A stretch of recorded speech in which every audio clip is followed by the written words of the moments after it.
Thanks for checking out this movie review video. So this is for the 2023 release VHS 85. It's a Shudder original and it's coming to Shudder on Friday, October 6th. So this is a no spoiler review because I'm putting it out ahead of time and this is just something new. So if you've been following the VHS series, you know this is found footage. This is no exception. It is straight up found footage. I do have to say that I am not a big fan of found footage, so if you hear me doing this review and you're like, I don't know, I feel like he's a little bit biased, I tried my best to not be, but I overwhelmingly don't like found footage. That's not to say that I don't see merit where there is, some good found footage films. Like, I think Wreck is really good, Lake Mungo, films like that, but anyway, gonna get into each of these. I broke it down by each story. There are 5 overall stories in it. So each one gets a rating, and then in the end, there's an overall rating for the entire movie. And I will tell you off the bat, if you're looking for something quick, this isn't quick. It's pretty close to 2 hours. It is an hour and 51 minutes, I believe, with the credits. So it's a commitment to a degree. Also, for me, it's a commitment because typically found footage just naturally has bad pacing. I mean, that's kind of, yeah. It's just kind of, it goes with the subgenre of horror. Found footage has not good pacing. But I will say that there are certain stories, certain found footage movies that have done a good job of kind of getting around that and actually surprising me. So, anyway. Again, VHS 85 is a Shudder original coming Friday, October 6th. The first story is the kind of wraparound story. They always have a wraparound story. And I'm going to say that this was actually, I kind of feel like in this instance, they should have gotten away from that because you don't need a wraparound story, especially because the one that they have, it's called Total Copy. It doesn't need to be a wraparound story. They should have just presented all 5 of them in just like their chunks. And especially with Total Copy, since it's cut up so many times and interspersed between the other ones, you lose a lot of flow to that story, unfortunately. So I think it ends up not, you're not as immersed in it as you otherwise would be, I would say, or at least me personally. So that I just found a problem there. But Total Copy is directed by David Bruckner, who also did The Signal, the other VHS films, Southbound, The Ritual, The Night House, and most recently the 2022 version of Hellraiser, which I thought was pretty good. This is the story that keeps popping up in pieces, and the flow of it suffers because of that. I kind of already talked about that one. It is set up like a news channel expose, so I do like that aspect of it. It really kind of takes you back to the 80s. It feels like those exposés. Oh, and that leads me to another thing I should say is, it's 85, it's VHS, so the quality's not going to look great. Like, these aren't going to look like they're HD. They literally look like they're shot on video. So, just know that. And I'm sure that people who have been following VHS series expect that. So, you're fine with it.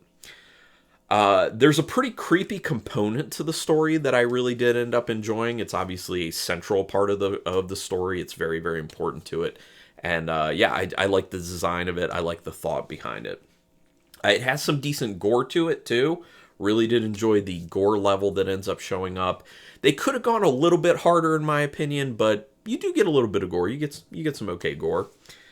There is some good mayhem that ends up showing up at the end. Because it's cut up the way it is, and because the story is what it is, it's kind of slow to get going. But like I said, found footage by nature kind of is bad at pacing, but they do a good job of kind of making you feel like you waited it out for a good reason because the mayhem is pretty solid when it finally hits at the very end. And then I do have to say that I did get a good chuckle out of the very last scene, which is the very last scene in the entire VHS 85 too. So you'll see what I mean when you watch it. I like that they kind of left things on that note. So out of 5 stars with half stars in play, I'm going to give Total Copy a 3-star rating. Still respectable. I don't know if people want to think, well, if you actually like found footage, it might be higher. I don't know, maybe. So then we come to the next one, which was, I was going to say probably, definitely was my favorite of all of the stories. It's called No Wake. This one's written and directed by Mike P. Nelson, who also did The Domestics and the 2021 version of Wrong Turn, which I have not seen. And I didn't really hear much about it, so I don't know how that was. It immediately looks very 80s. Plus, there are 80s references that end up getting made early on by the characters.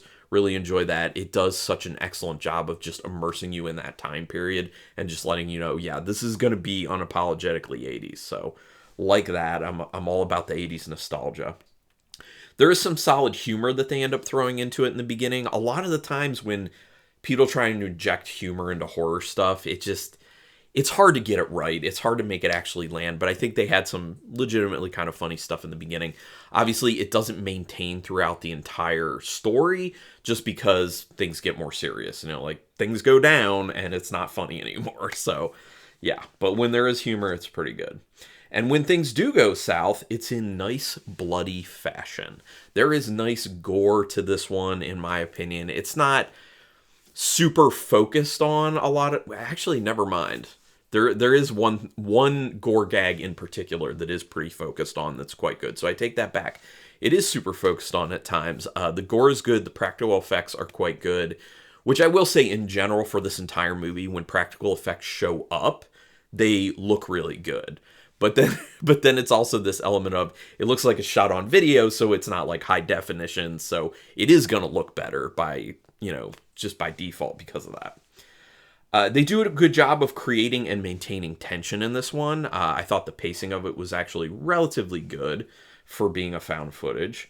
It gets to a point where you think it's going to be over, but it's not over, and that's when it becomes the most interesting. There is something that gets kind of thrown into the mix where you're just like, okay.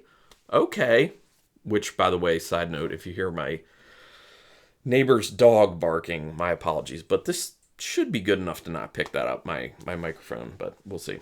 Anyway, but yeah, really interesting element to it because it does seem very straightforward for a while and you're just kind of like, oh, okay, well, this is still solid. And then all of a sudden they're like, well, how about this? And you're just like, oh, tell me more.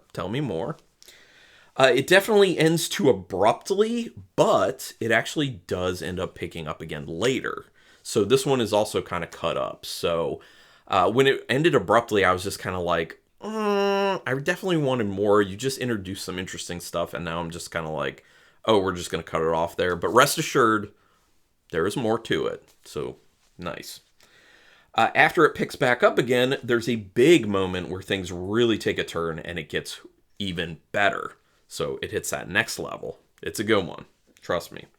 And it ends up getting pretty wild. It gets wild. I think of all the stories, it kind of hits this fever pitch more than the other ones in just this way where you're just like, man, there's so much going on. And the camera work does such a good job of feeling found footage, but also looking good and catching everything that you really need to see and want to see. There's some really smooth, kind of like well-timed, quick camera movements in it.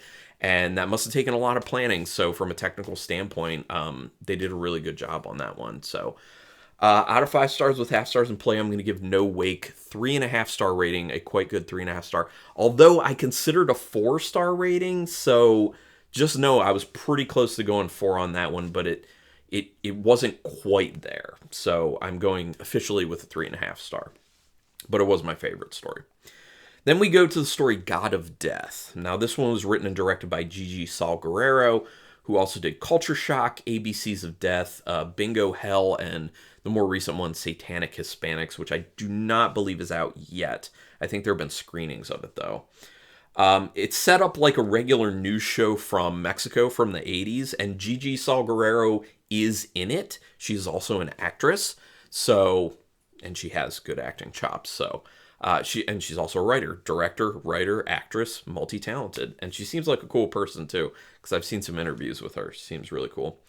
So yeah, I like how they set it up like a regular kind of Mexican news show from the 80s. And I think that also introduces a really good premise for why you would have found footage for what's going on. So that works really well. You got to work that logic in when you're doing found footage. Although I will say in general, this movie, it doesn't make sense why you as a viewer would be seeing all of this footage put together.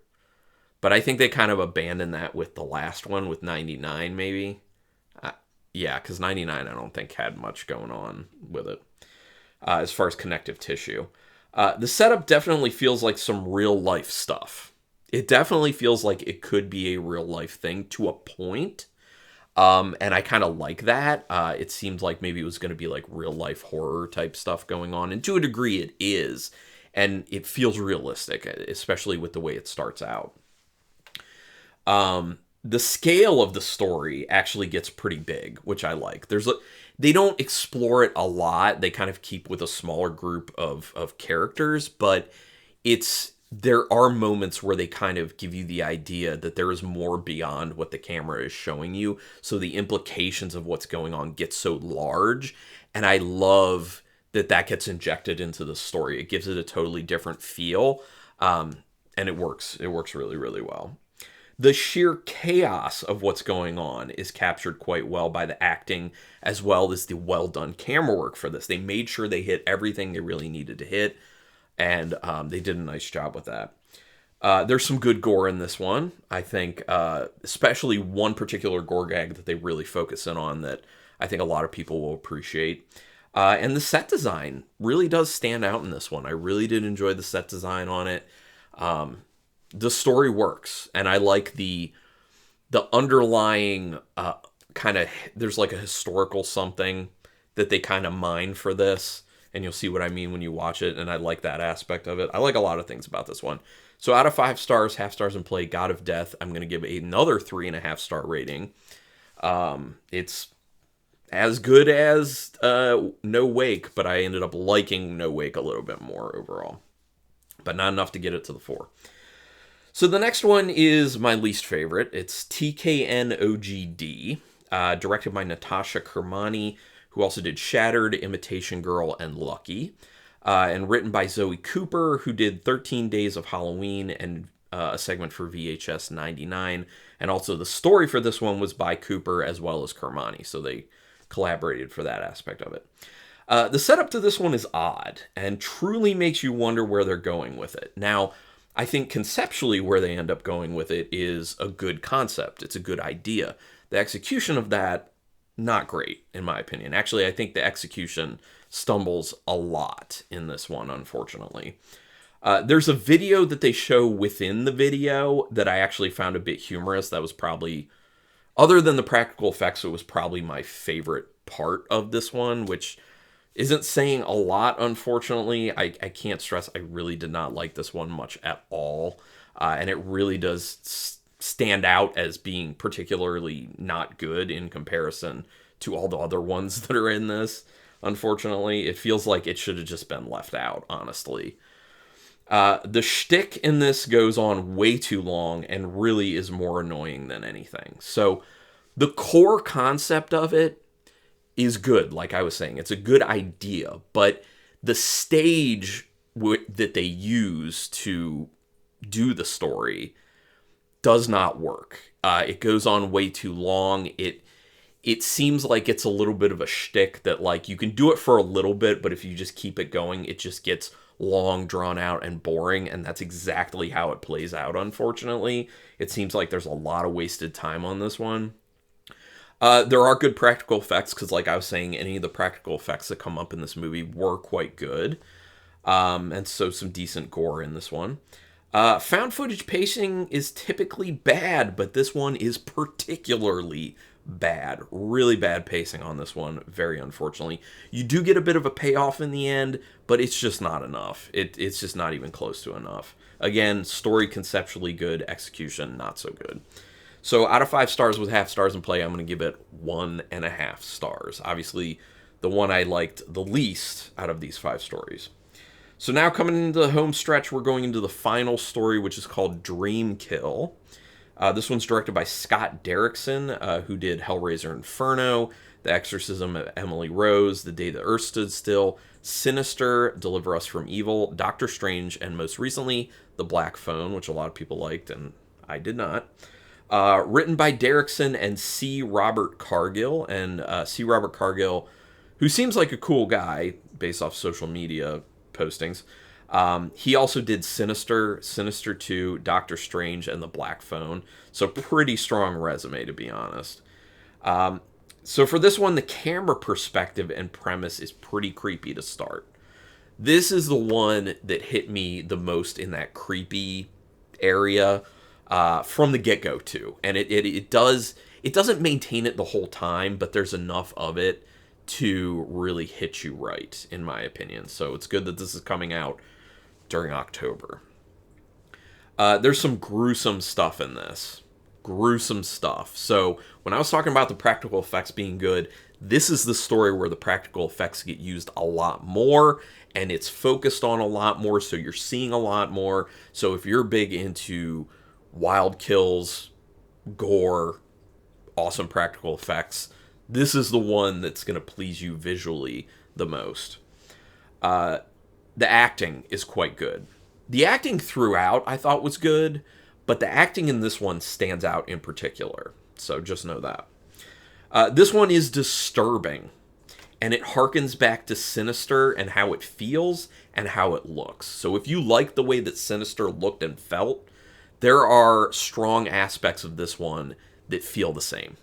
So, just saying. I mean, you can tell that the person who directed it and the person who wrote the Sinister movies, or at least the first one, you could tell they did this. Like, it has that DNA in it, which is cool. It's a good story, but it goes on way too long, in my opinion, and would also be a lot better done as a non-found footage film, I believe. The found footage aspect of it, I think it hinders it more than it helps it, unfortunately, but it's still quite good, in my opinion. So, yeah, but I would like to see a version of this, maybe a more fleshed out, much longer script, done as a feature length that is not found footage, because I think it would serve the material a lot better. You could still have some found footage elements, but the overall story, the overall movie, I don't think needed to be found footage. But anyway, out of 5 stars, half stars in play for this one, I'm giving it, again, a very good 3.5 star rating. It's pretty good. So overall, for the entire VHS 85, it would be a 3-star rating that's averaged out amongst all the star ratings for all the stories. Obviously, the one that I liked the least, that got the 1.5, that's the one that brought the average down a lot more. If you take that one out, it is pretty close to actually just 3.5, basically. So, yeah, I mean, I think this is a good entry. I think a lot of people are going to enjoy it. I do think it's overly long, unfortunately, but that's just something that bothers me more than it bothers a lot of other people. So, would love to hear other people's opinions on this. When you see it, go ahead and put it in the comments. And if you just want to talk horror stuff in general, that's awesome as well. If you like this review, go ahead and hit the like button. Subscribe to my channel. That's your best way to repay me. I really appreciate that. You can hit the notification bell button, because then you'll know when I'm putting up new videos, which in October, I'm doing a bunch. I'm doing a lot. I'm doing at least one video every day, shorts, but there are other videos too. But anyway, regardless, thank you for watching this video, and until next time, keep it brutal.